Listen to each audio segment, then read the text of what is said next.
Uma lúcida análise sobre os acontecimentos políticos com Henrique Prior. Sejam bem-vindos a mais um Política Impura.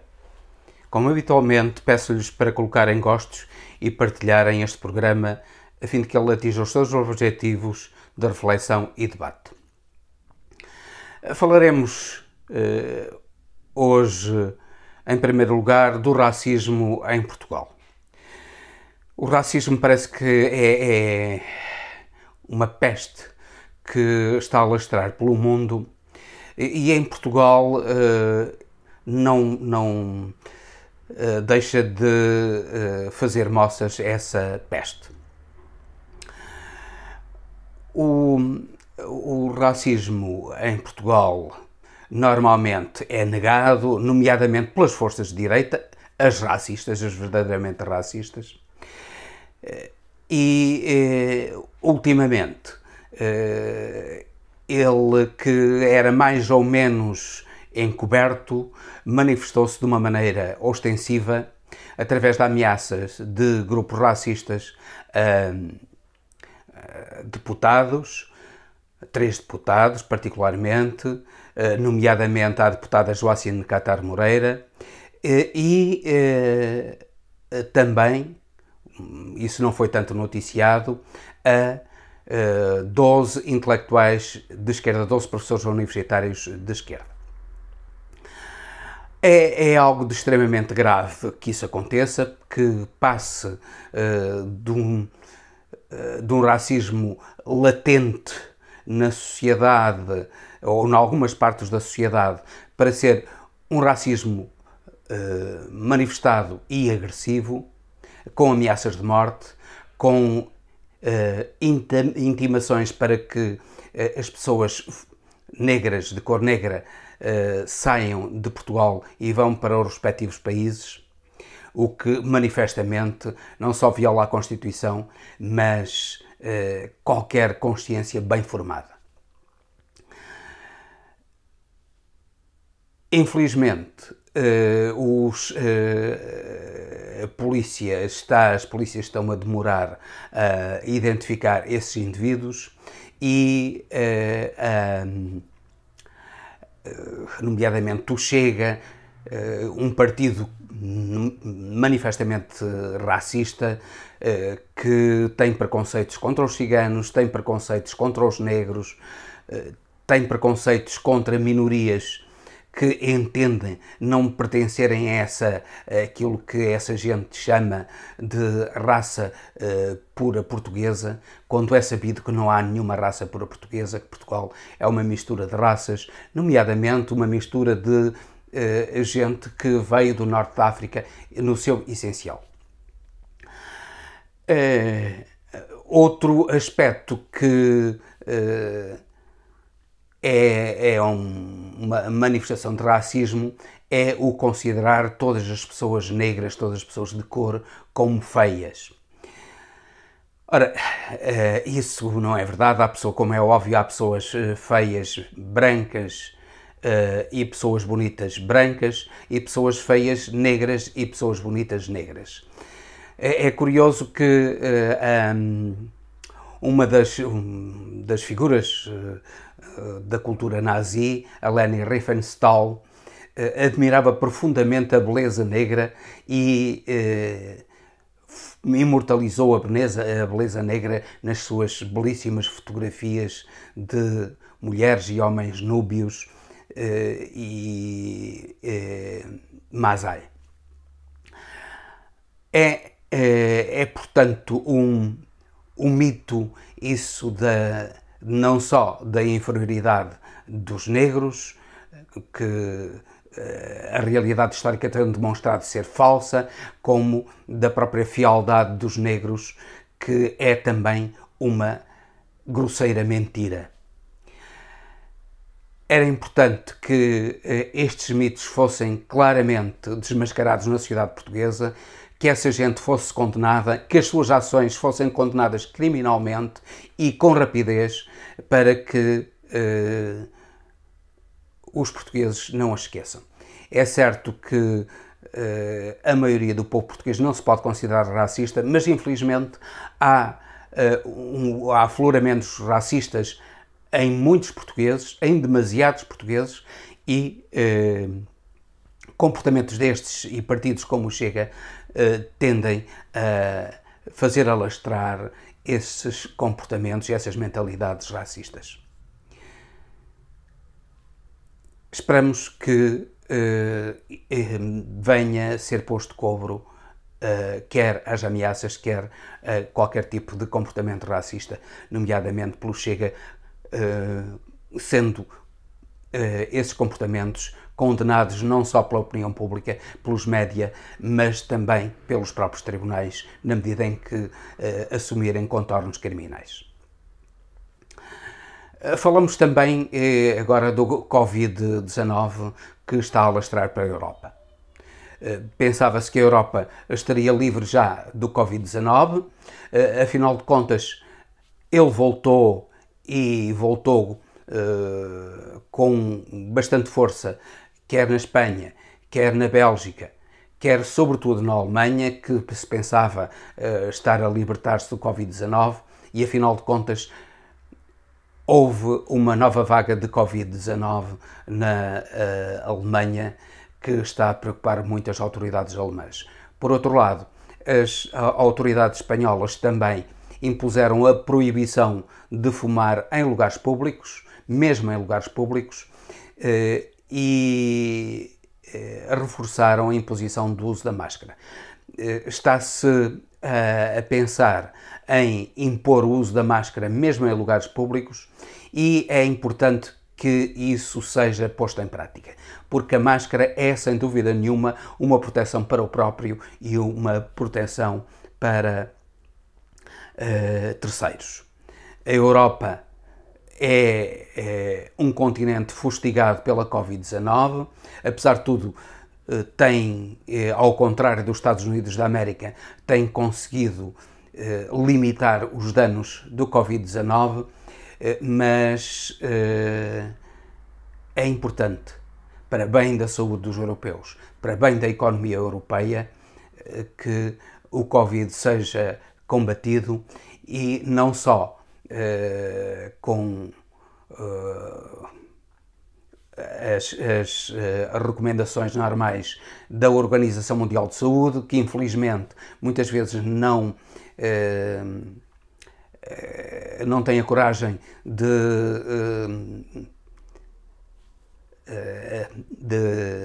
sustentar, de informar as pessoas e de sustentar medidas tão radicais ou tão importantes como o uso da máscara, que não tem problemas nenhuns, o uso da máscara não causa problemas nenhuns, é um meio de defesa, é um pouco incómodo, mas passado algum tempo as pessoas habituam-se ao uso da máscara e já não sentem qualquer incómodo. Os chineses usavam a máscara habitualmente, mesmo antes do Covid-19, para se protegerem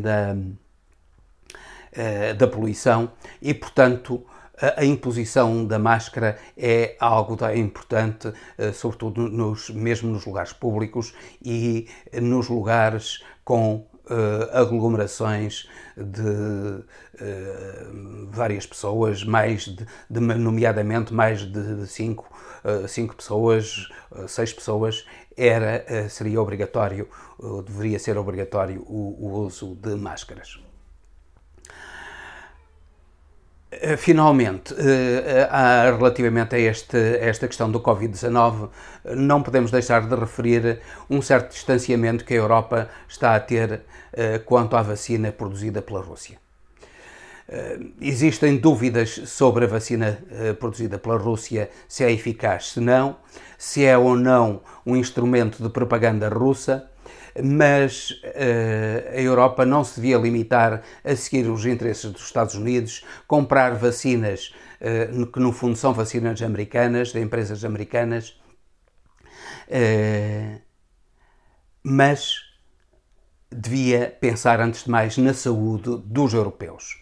E por isso negociar, depois de testar minimamente, com a mínima segurança, a vacina russa, é algo importante não só para a defesa da saúde dos europeus, mas também para marcar a própria independência da Europa relativamente aos interesses da América, que pretendem que a Europa seja, como a América do Sul, como a América Latina, uma sua colónia.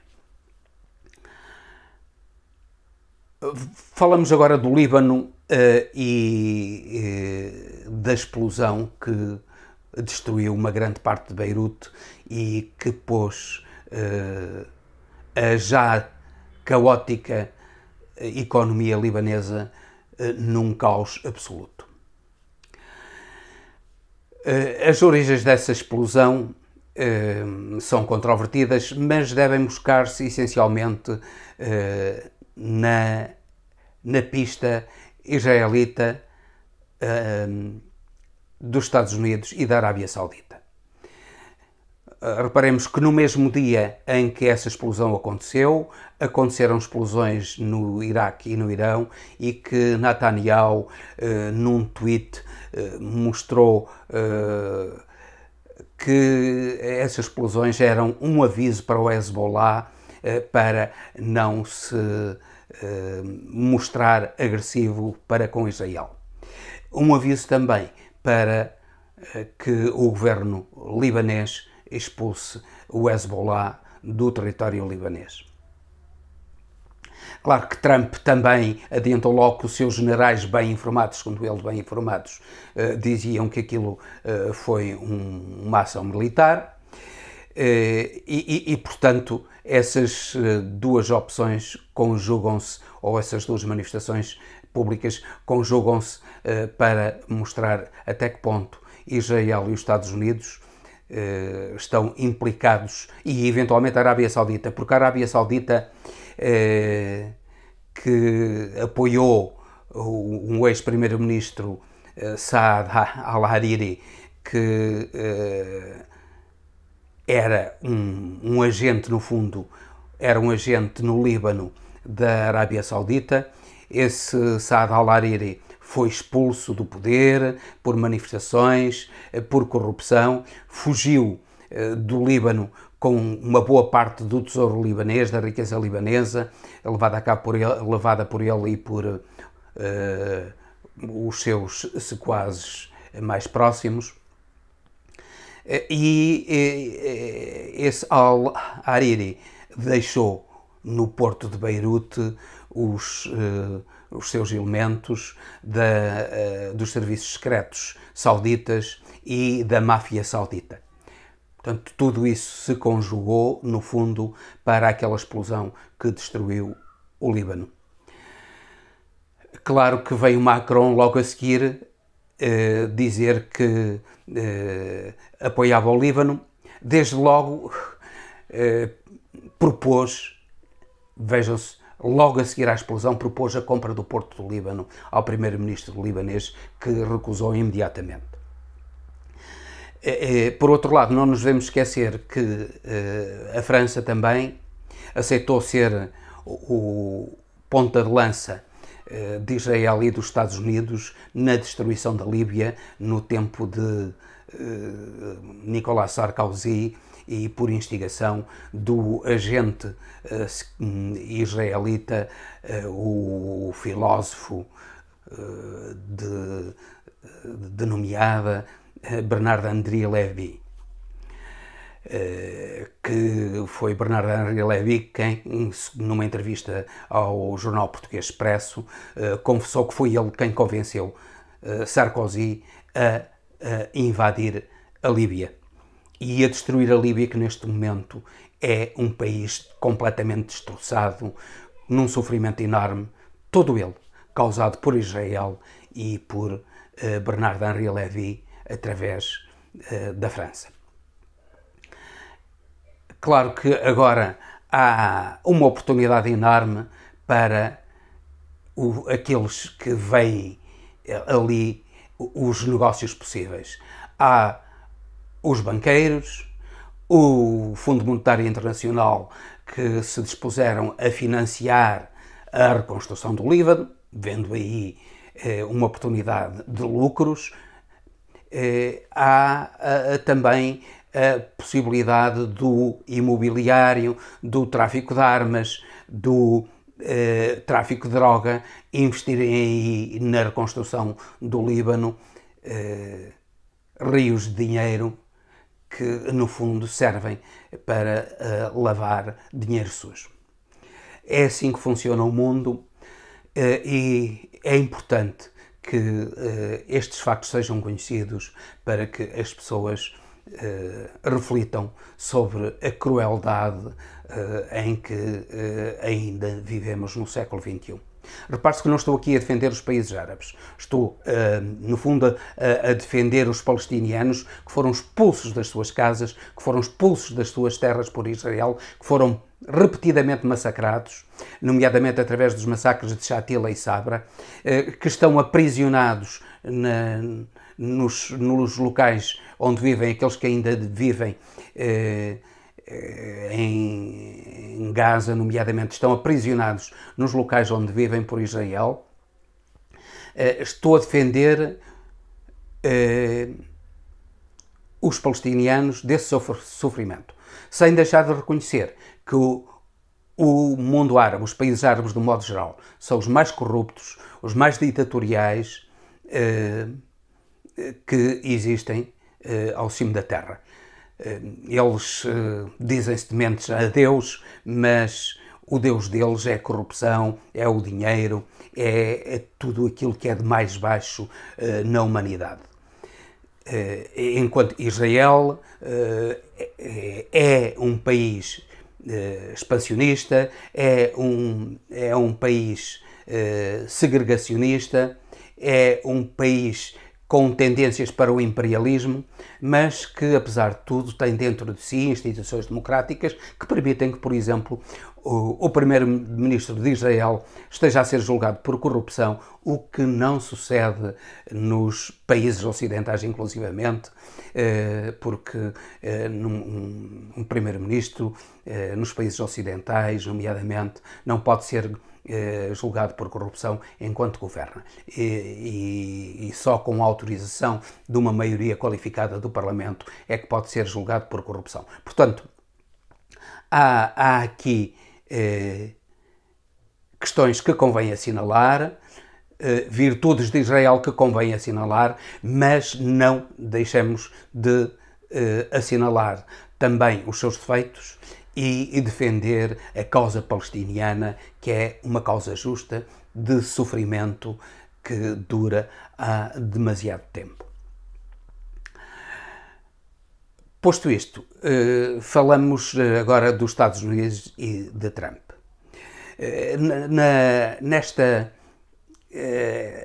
Neste jogo de xadrez no Médio Oriente, Trump conseguiu agora uma vitória assinalável através da mediação de um acordo entre Israel e os Emirados Árabes Unidos, pelo meio do qual Israel normalizou as suas relações com os Emirados Árabes Unidos. No fundo, aquilo que se conseguiu foi um acordo para um certo controle do Golfo Pérsico, no qual os Emirados Árabes Unidos têm uma posição estratégica muito importante e um passo em frente na luta de Israel e dos Estados Unidos contra o seu arqui-inimigo, que é o Irão. Claro que isso também é um ponto a favor de Trump na sua eleição. Trump está desesperado com a sua eleição e para ele vale tudo, nomeadamente rios de dinheiro mandados para os Emirados Árabes Unidos para fazer com que esse acordo fosse firmado. Mas, além disso, valem todas as mentiras, todos os golpes baixos para ser reeleito. Uma das mentiras é a invocação de que a candidata à vice-presidência por parte dos democratas, Kamala Harris, não pode ser eleita. Alegadamente, segundo dizem, por não ter nascido nos Estados Unidos da América. Ela nasceu nos Estados Unidos da América e, portanto, é cidadã americana de nascimento, pode ser eleita vice-presidente ou presidente dos Estados Unidos da América. Claro que na guerra suja que Trump leva a cabo, e ele não sabe outra maneira de lutar a não ser através da guerra suja, porque é um ignorante total e só a baixeza e a sujeira é que lhe servem para combater os adversários, e ele não hesita perante os mais baixos dos golpes. Recentemente foram duas questões, a questão da água e a questão dos telefones. Relativamente à água nos Estados Unidos da América, existe uma lei que vem desde 1992 e foi depois reforçada na administração Obama, que proíbe que as torneiras deitem mais de 2,5 litros de água por minuto. Donald Trump, alegando que isso era um desconforto para quem tomava banho e particularmente para o arranjo das cabeleiras de pessoas que, como ele, têm uma cabeleira belíssima, no entender dele, a sua cabeleira, motivo de caricatura permanente, é uma cabeleira belíssima, portanto, revogou essa lei para a substituir por uma outra que permite que as torneiras emitam 9,5 litros de água por minuto. Claro que essa história de aumentar o caudal nas torneiras convence os imbecis, que é uma grande parte da população americana, diga-se de passagem. Mas,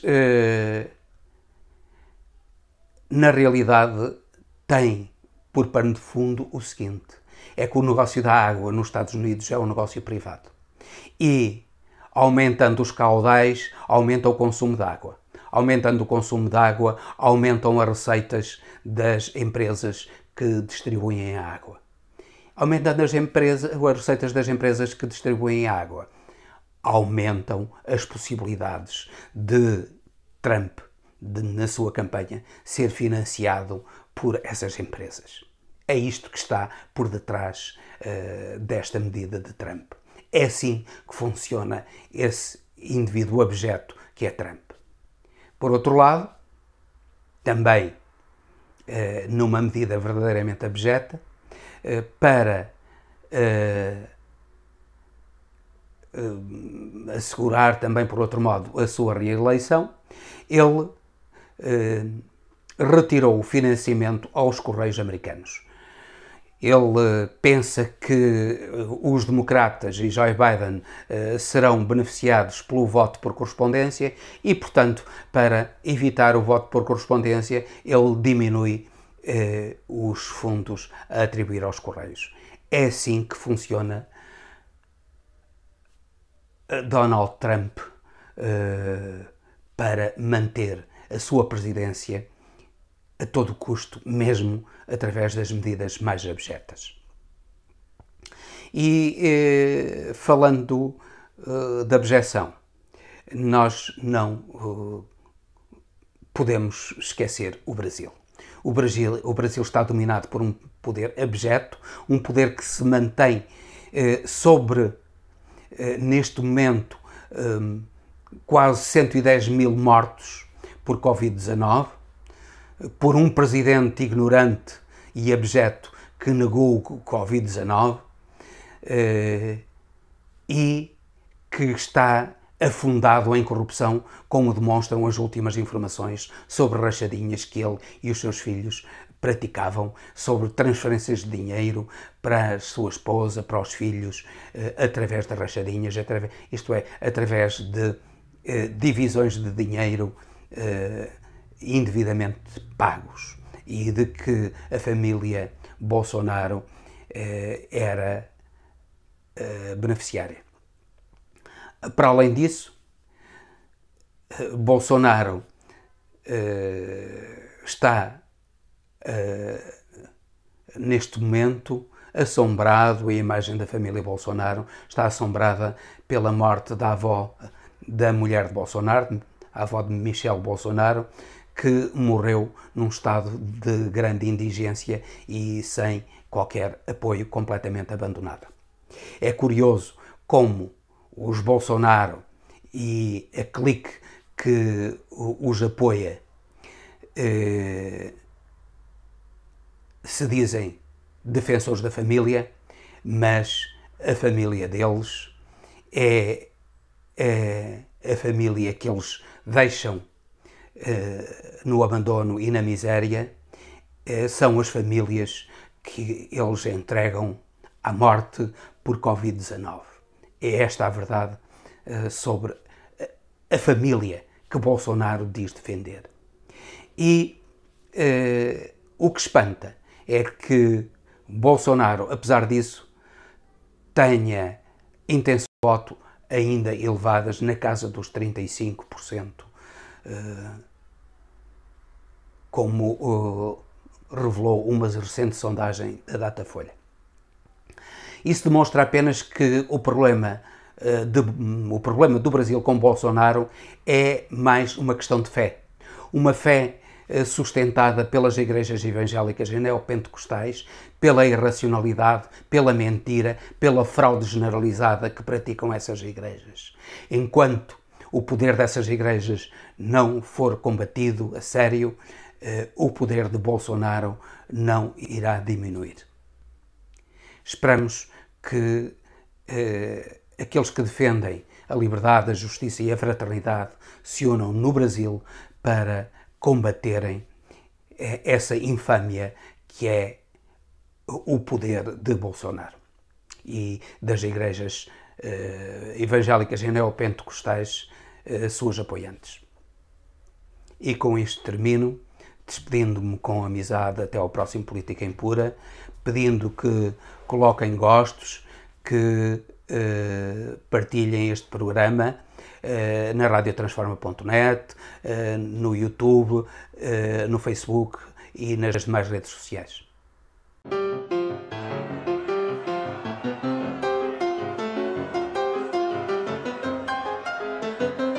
Uma lúcida análise sobre os acontecimentos políticos com Henrique Prior.